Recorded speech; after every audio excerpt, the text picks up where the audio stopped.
Baik pemirsa yang dirahmati oleh Allah Subhanahu wa taala, kita masih berada di satu acara Lentera Islam, mengkaji Islam untuk kehidupan yang lebih sempurna.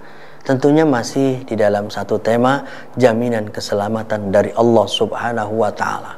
Kita sering berdoa selamat. Bahkan kita sering zikir, Allahumma antas salam wa minkas salam wa ilaika ya'udus salam.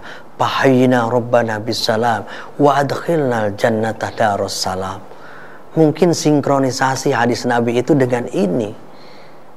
Tapi ketika kita menginginkan sesuatu hal, alangkah baiknya kita gunakan doa yang tadi, Allahumma antas salam wa minkas salam. Artinya kita minta keselamatan kepada Allah, kehidupan kita, agama kita, selamatan fiddin, selamatan agama kita. Tentunya bukan hanya sekedar kita berdoa mohon kepada Allah, tapi lakukan sesuatu amalan yang membuat kita selamat. Yang tadi kita katakan itu di dalam hadis Nabi, awahullahu fi kanafihi. Allah akan mencukupkan orang itu. Wa nasara alaihi rahmatahu. Allah akan memberikan pertolongan dengan rahmatnya. Kita ditolong masuk surga tentunya dengan rahmat, bukan hanya dengan amal. Ada manusia yang hidupnya hanya beramal kepada Allah di satu pulau terpencil. Dia ingin mendekatkan diri kepada Allah. Dia berzikir, dia tasbih, dia sholat. Kemudian dia wafat dalam keadaan sujud. Ketika dia ada di alam akhirat, malaikat membawanya ke taman surga. Lalu orang itu berkata, mau dibawa kemana aku malaikat? Kau mau dibawa ke surga. Dengan apa aku bisa masuk surga? Apakah dengan amalku? Yang sholat tidak ketahuan orang, yang sholat di tempat terpencil? Kata malaikat, bukan. Kamu masuk ke surga dengan rahmat Allah Subhanahu wa ta'ala. Jadi kita ingin diberikan keselamatan dengan rahmat Allah, kasih sayang Allah. Kemudian yang ketiga, maka kita wa'adkhilhu jannatahu, akan dimasukkan ke dalam surganya Allah. Di akhir kita ini bukan ingin apa-apa, kita ingin surganya Allah. Maka tadi sudah kita tuntas jawab. Bukan hanya berdoa, Allahumma antas salam, laksanakan. Agar senantiasa ketiga kriteria tadi itu kita dapatkan. Dengan jalan apa kata Nabi? Dengan jalan mengamalkan 3 amalan. Yang tadi 2 sudah kita lakukan.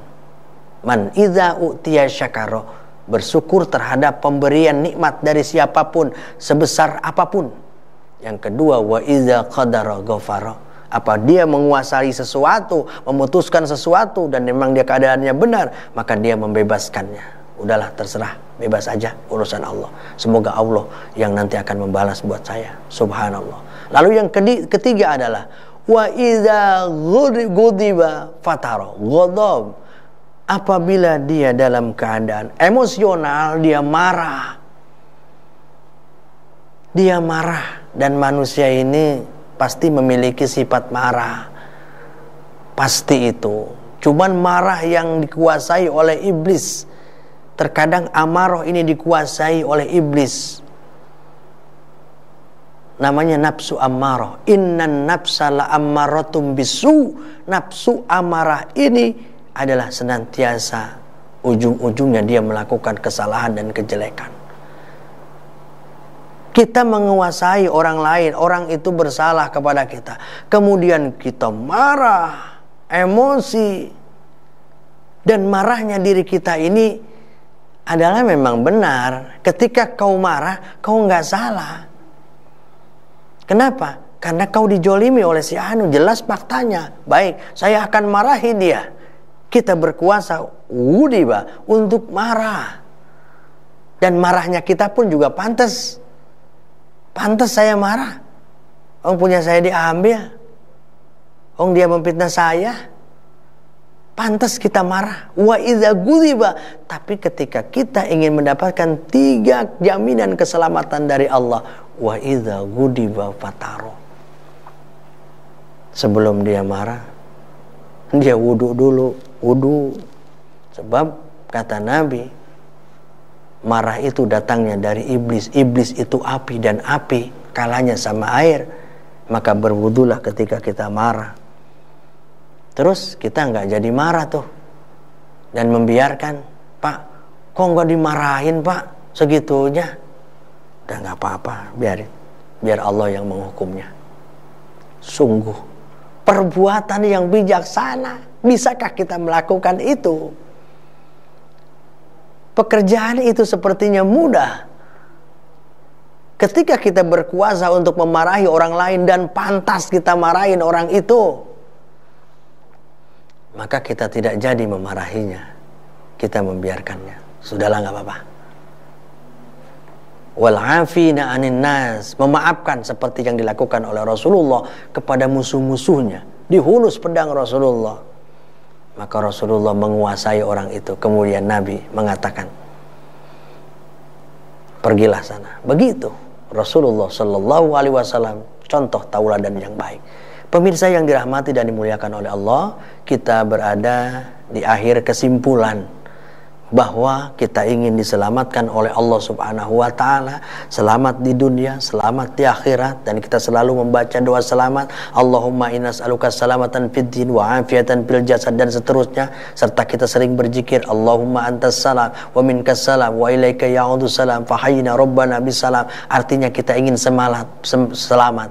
Alangkah baiknya doa yang bagus itu kita imbangi dengan perbuatan yang mana andai kata kita melakukan 3 perbuatan itu, awahullahu fi kanafih, maka Allah akan mencukupkan dirimu, wa nasaru alaihi rahmatahu, dan Allah akan menyelamatkan kamu, wa adkhilhu jannatahu, dan Allah Subhanahu wa Ta'ala akan memasukkan kamu ke dalam surga. Amalan apakah itu?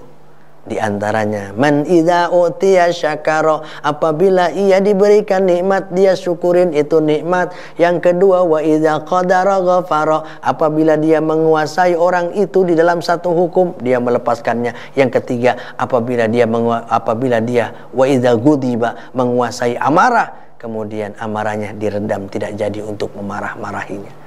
Demikianlah pemirsa yang dirahmati oleh Allah. Semoga ketiga hal itu dapat kita gali dan dapat kita amalkan, khususnya di dunia ini.